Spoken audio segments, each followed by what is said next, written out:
It's a beautiful day over here.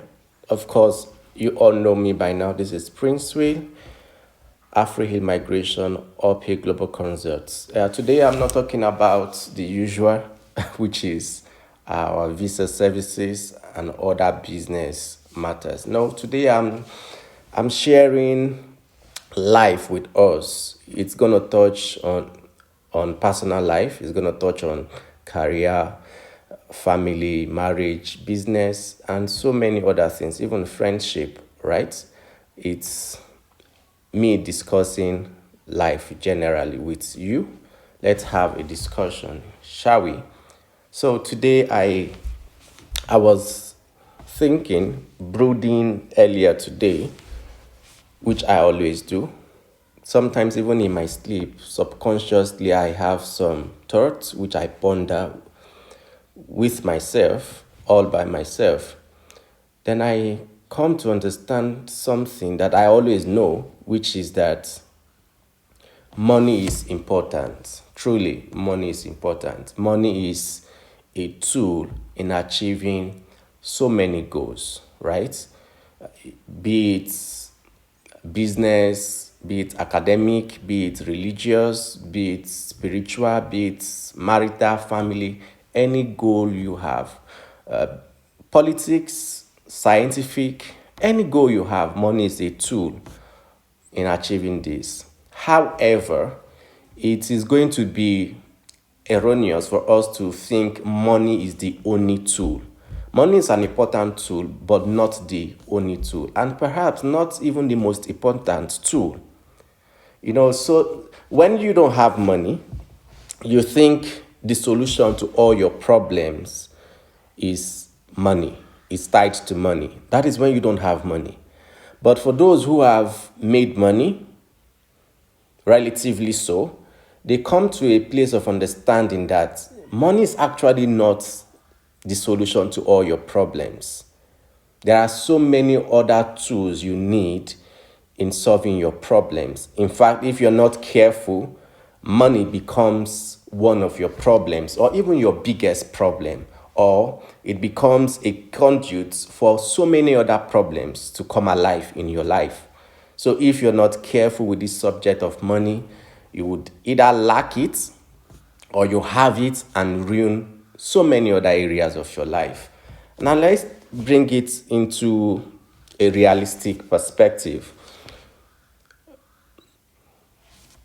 Money doesn't solve all problems. Money solves problems. Money by itself alone, it's useless. Yes.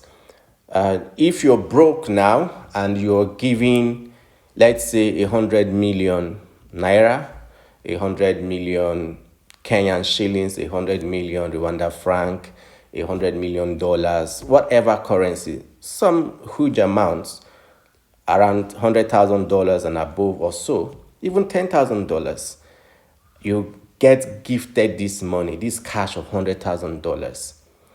You would find out that majority of persons within a couple of months or years, between a year and five, will become more broke than they were before such money was gifted to them.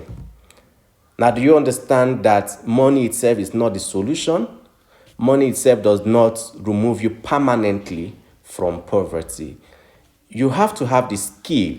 Somebody who doesn't have the skill set for business, doesn't know the strategy of buying and selling, doesn't know the technicalities of exportation, of importation, doesn't know how anything about management of staff, employee, how to go about contracts, how to go about policies and regulations of government, doesn't know all these things.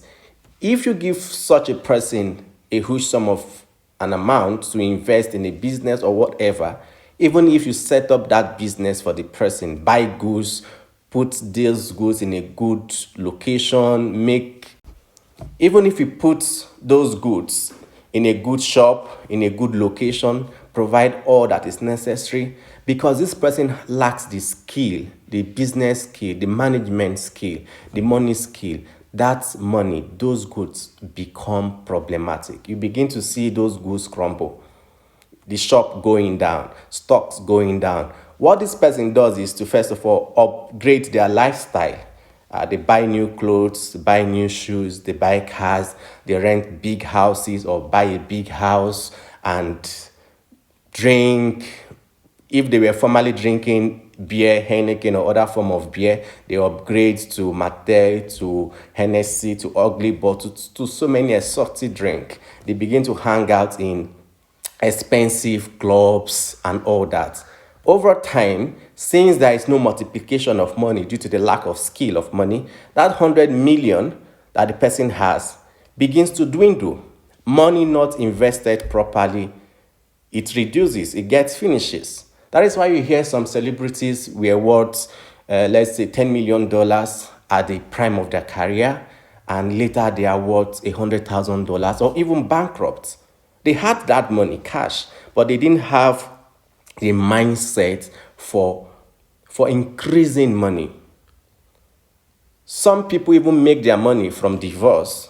Either a man or a woman brought prominently women who get divorce settlement from their husband. They get half of his property or whatever percentage. Now they have huge cash. They have assets. But because they don't have what it takes to make money, they don't have the skill that that man, that their spouse who originally made that money had. Even if they got that 50% share from that divorce, it's only a matter of months or years before they lose everything. They lose it to scammers, they lose it to bad investment, they lose it to wasteful lifestyle, they lose it by giving out money to people without any idea of how money works. So it's not about money. What skill do you have? What knowledge do you have about money?